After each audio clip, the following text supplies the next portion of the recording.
Well, howdy everyone. Got a new plant here. This is a Cryptanthus red earth star. It's a bromeliad, and it's pretty. It's red. It's kind of a little bit prickly on the edges, but not thorny.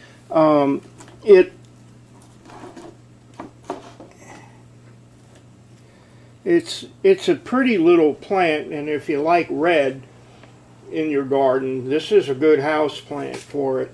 It's not that hard to grow. Basically, you want to keep it at room temperature. It is a tropical plant after all. It does like humidity because it is a tropical plant. And it does best in indirect light, but it likes it to be bright. So probably, you know, for me, that would be an east window where it would get morning sun, you know, but not that strong afternoon sun, and then just direct light the rest of the day. They say it can get up to 2 feet across. Now, it does not get tall, it just gets wide. And one of the things that I've read is apparently some people say there's a tank in here where you can water it right in the center. That's not advised because it can cause leaf problems, and you know, so the best thing is to water the pot. I plan on putting this in a fabric pot in a self-watering planter. It does like moisture, but it does not like to be waterlogged. So you want to use a well-draining soil.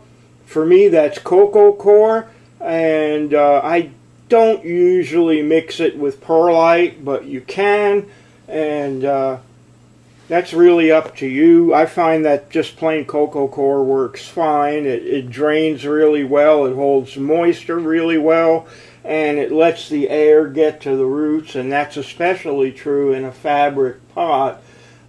I've never grown, and I used to mispronounce it and say bromeliad, but it's bromeliad.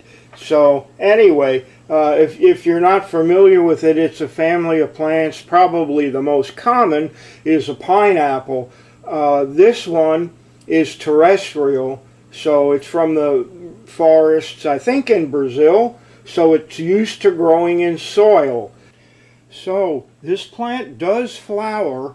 It makes a small white flower, not real pretty or anything like that. And like all of the plants in the bromeliad family, after it flowers, it dies. But not to worry, because these plants make offsets called pups before they die. So you'll have plenty of new plants to start over again.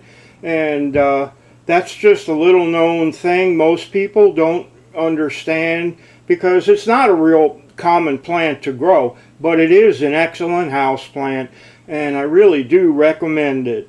Okay, so here's my earth star in a 1-gallon pot. It's a fabric pot, and it's going to go into a self-watering planter, and it should be real happy here, I hope. And so, like I said, give it a try. If you're looking for a red plant for indoors, this is a good one. Okay, so anyway, I think this is going to be a great little plant, and I encourage you to give it a try. I will put a link to buying it in the description, and also I will have a full article on how to grow it, so that will also be in the description. And so with that, I'm going to say take good care of yourselves. Happy gardening. Don't forget, keep it green. Although this one you'd have to keep red. Okay, bye-bye.